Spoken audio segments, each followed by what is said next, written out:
It's our pleasure to welcome aboard our bud, Will Wade, to the show. Coach, thanks for the time as always. How are you? I'm doing well. How are we doing? I'm fantastic. I liked in your post-game press conference you were talking about wearing the same suit at Arkansas twice. It worked, and then it didn't this most recent time. Are you at all superstitious? I always say I'm not superstitious. I'm routine-oriented, so we stick to the same routine. So Beth Torina was with us 2 weeks ago, and she's probably the most superstitious human I know. Are you aware of that? I'm very aware. She told me some of their rituals. It's a little crazy. Which one do you think is the craziest? Oh, some of their timing, and she told me something about last year she braided one of the girls' hair before, and she pitched well, so then she kept braiding her hair. I mean, there's some crazy stuff. If James Bishop goes off for 30 in the SEC tournament, would you braid his hair if that's what it meant? Yes. Okay. In a heartbeat. Okay. Well, let's get him some playing time then, Coach. Let's see if we can make this happen. I would really like to. I'd really enjoy that. Will Wade is our guest. Just to get this out of the way, the coronavirus thing. I know the league just announced like 10 minutes ago that it's still on in Nashville. Are you all taking it? You're more up to date than I am. I didn't even know that. Well, I literally in that break just Googled it, and there's a post from the Tennessean in Nashville that it's on is scheduled as of now. Do you all take any precautions? Are you doing anything for this? No, not really. I mean, we wash our hands and have a little more hand sanitizer around. But I mean, come on, you got a better chance of having heart disease than you do this. I mean, this is. I mean, I'm not a medical expert, but I mean, it's very, very. The chances are very, very small. You got to go live your life and. We want our guys to go to Nashville. We're going to go out to eat on Wednesday night. We're going to have a good experience. We're going to take them somewhere cool and somewhere that's fun, and we're going to have a good experience and hopefully stay there a little while longer than we're used to staying. Wash your hands.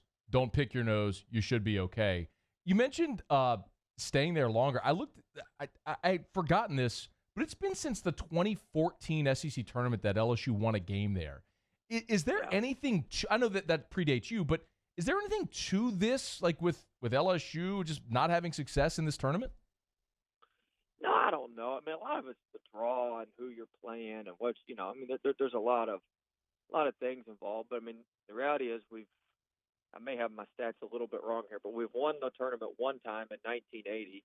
I don't think we've played in the championship since 1993.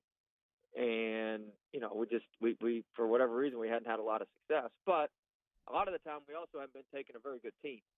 So, I mean, that has part of it to do with it. And when it was divided into the East and the West, you're playing the teams from the East, and the teams from the East most of the years were, the 5 seed in the East was better than the 2 seed in the West most years. So, there was a lot of imbalance. There's probably a lot of reasons why we haven't won, but.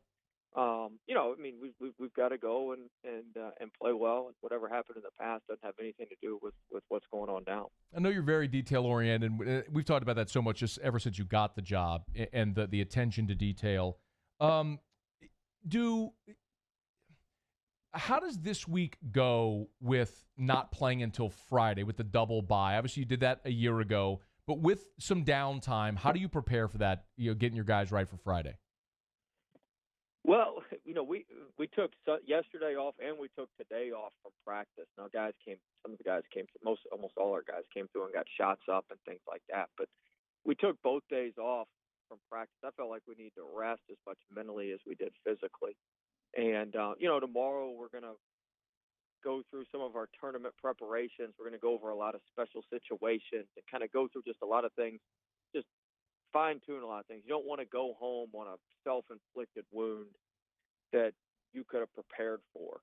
So we're going to go through some, add a couple new wrinkles maybe that we haven't done this year offensively, add a couple little twists defensively, and, go back over some baseline out of bounds, sideline out of bounds, late game situations, free throw situations, all sorts of different things. Just review those things so that we're ready and sharp and have gone over them before tournament time here. And then we'll have a good practice on Wednesday morning, then fly up there Wednesday afternoon, and then we've got our shoot around in the arena Thursday and practice Thursday afternoon, and then Friday we won't know who we're playing until late Thursday night. We'll let our guys get to bed, and then Friday morning we'll wake up and prepare and get ready to play Friday night. So I was joking with Kent. You know, we hadn't had a lot of success, but by the time we tip off Friday night, there won't be but 5 teams left in the thing.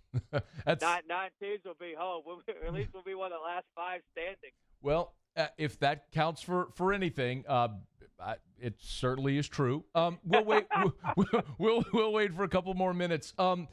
I remember listening. We've talked about this a good bit on the show. I remember listening to you on your coach show. By the way, the last Will Wade coach show is tonight at TJ Ribs. You can hear it on our sister station, Eagle 98.1.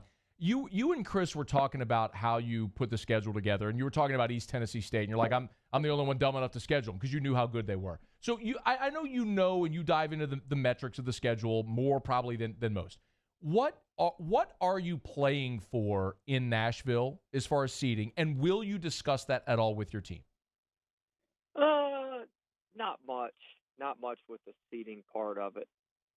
You know, our schedules were, you know, Liberty qualified for the NCAA tournament yesterday, winning their automatic bid. And, Utah State's won their automatic bid. So 2 of our non-conference teams are already in the NCAA tournament. Hopefully East Tennessee State can punch their ticket tonight.